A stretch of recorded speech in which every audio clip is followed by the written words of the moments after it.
New flying machines, Attack of the 9-foot zombie debutante, and the new OnePlus Watch. This is Totally Rated. Hot on the heels of the DJI FPV, the drone giant shows no signs of slowing with the announcement of the DJI Air 2S. The DJI Air 2S is a very capable and maneuverable drone with amazing video recording capabilities. On the front is a gimbal-mounted 20 megapixel camera with a 1-inch image sensor. That's twice as large as its predecessor, the DJI Air 2.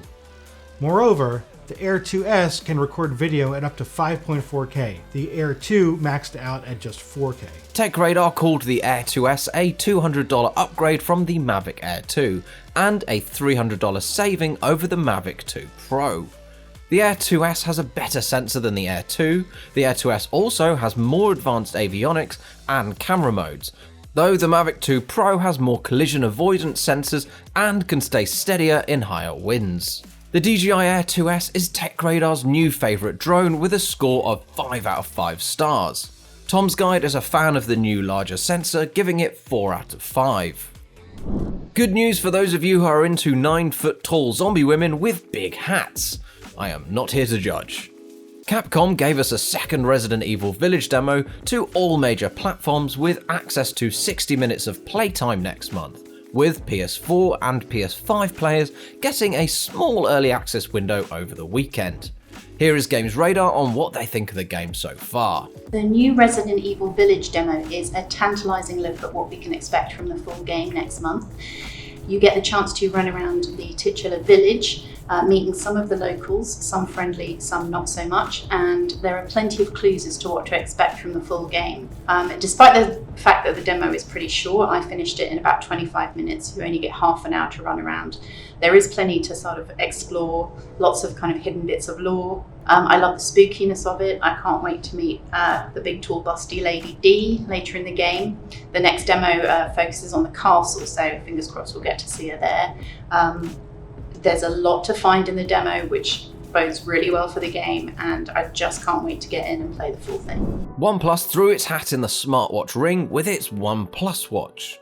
The OnePlus smartwatch is a sleek first-gen device with a great battery life. It is a good budget option for Android users, as TechRadar explains. The OnePlus Watch is a good first smartwatch from OnePlus, blowing pricier rivals away in a couple of key areas like sleek looks and week-long battery life, though it's rather large at 46mm wide, so it's really not for folks with a smaller wrist or who prefer smaller smartwatches, though you're going to get a handsome smartwatch if you do.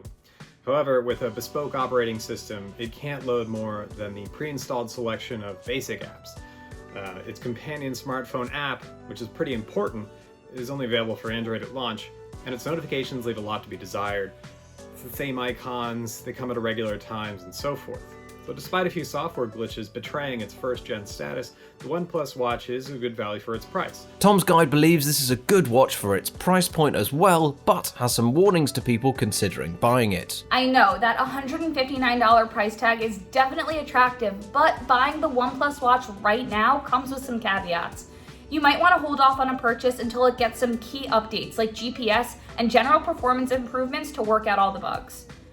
When it is ready, the user-friendly interface, long battery life, and sleek design will make the OnePlus Watch a fair first attempt for the company's entrance to the wearable market. OnePlus puts up a fair first attempt in the OnePlus Watch, with TechRadar giving it 4 stars and Tom's Guide giving it 3.5.